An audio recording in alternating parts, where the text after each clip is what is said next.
Hi there YouTube, XtremeTrainz here. So, as you would know, Thomas Wood is dead. Oh wait, nope, it's not, it's back. And apparently with full paint. But regardless, I still have a couple more of the final wave that released in Australia before the discontinuation and I assume reintroduction of Thomas Wood next year to review. So, I'm not going to sit here and spend this collection. Now that these are a limited edition run of Thomas and Friends toys, I'm very excited to be offering you this next review. And in this one, we're going to be taking a look at Harold, who is probably one of the strangest and most extreme redesigns of the Thomas Wood era. So, what are we waiting for? Let's...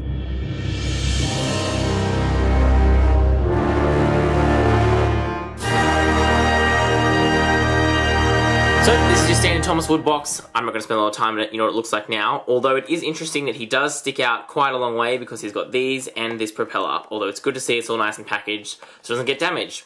Alright, there we've got a little picture of him on the back, and we have this here. That seems to me like a pretty decent bio. So it seems like sometimes they get the bios quite good, and other times they really mess it up. So, that's what the packaging looks like. Let's crack him out. Alright, here is Harold out of his packaging. We're just going to do the standard kind of turn around thing. Neat. Alright, so the first thing that I notice about this is that Harold feels really glossy in a lot of places. What do I mean by that? So the bottom of him here is rough, but the rest of the surfaces, both the printed surfaces and the non-printed surfaces, have got this shiny kind of gloss on them, which the other engines haven't had on their exposed wood surfaces. So I don't know what they've done. They've treated him with something, I'm not sure what, but it feels really nice. The other thing is he actually has a nice in-hand feel as well. Like there's, even though it's still quite light, because it's so big, there's quite a lot to hold on to, you know? There's like a lot of stuff in your hand when you're holding this toy. That said, what do we actually get? So, here's Harold. There's his face. I actually think it's a good Harold face, but the problem is it's square, and his face just is not that square. So, I think this actual part here is done quite well.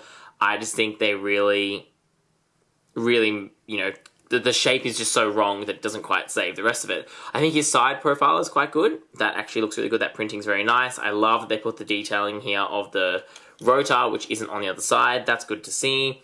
Come down to the bottom, you've got the printing of the name. You've got this part, which is plastic, which I think is fine. Makes sense. And it does have a magnet on it, which allows you to pick something up. It's strong enough to hold an engine. There you go. It shakes off eventually. But you can hold something. I think it's unfortunate that, again, he doesn't come with any cargo or anything. It's good to see that they've retained his ability to pick up cargo, but it's unfortunate he doesn't come with any. The next thing is he's got, obviously, the plastic rotor. It spins pretty well for what it is. You can see there, and it is printed only on the top, not on the bottom as well, which is a little bit unfortunate, but it is better than nothing. So, that's pretty much how Harold's all detailed up. If we do a little size comparison, we can see that, again, he's quite different to a lot of the other Thomas Wood items, which are very stock standard. They have to be a certain size. Harold, they've really kind of taken some liberties with him, which I actually think is good. I'm glad that he's a bit of a different... He looks different, like he stands out amongst all the other Thomas Wood items, but I do think, again, it is a shame that he's so funny looking from the front, because I actually don't mind his design. I like the propeller and I like this part of the bottom, so that is just a little bit of a shame. But anyway, that's Harold there. Let me know your thoughts. I know a lot of people really didn't like Harold, and I see a lot of him sitting on the shelves even with clearance pricing. Let me know your thoughts about this Harold. And again, I think the interesting thing is, even if this is fully painted in the new Thomas Wood for next year, that is not going to save this from just having a really dumb looking front. This needs to be so much rounder rather than just flat.